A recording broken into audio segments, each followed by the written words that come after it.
Десетици камиони од Македонија полни со храна денеска се задржани на косовската граница. Според информациите, транспортерите ја поминале границата од македонската страна, но потоа биле запрени од косовските цариници. Приштинските власти се сомневаат дека во камионите од земјава постои храна со сомнителен квалитет. Велат дека камионите ќе бидат пропуштени, откако ќе ги добијат резултатите од лабораториските анализи. Реагираат од Стопанската комора, велат дека застојот е неоправдан. Апелираат до институциите за што поскоро решавање на застојот и нормализирање на протокот, оти се работи за прехранбени производи, кои мора да бидат во согласно со безбедносните стандарди.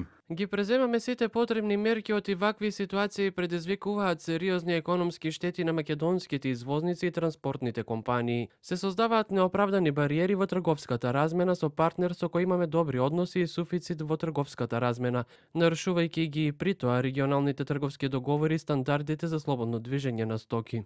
Од Министерството за надворешни работи соопштија дека се во координација со приштинските власти за надминување на проблемот. Ви информираме дека Министерството за надворешни работи и надворешна трговија во координација со дипломатско-конзуларното представништво во Приштина активно работи на утврдување на причините за конкретната состојба и презема соодветни мерки за нејзино надминување. Блокадите од косовската страна во 2021 година ги заглавија македонските мелничари, кои 25 дена беа на границата. Изговорот беше дека нивото на железо и фолна киселина во брашното било под пропишаниот правилник.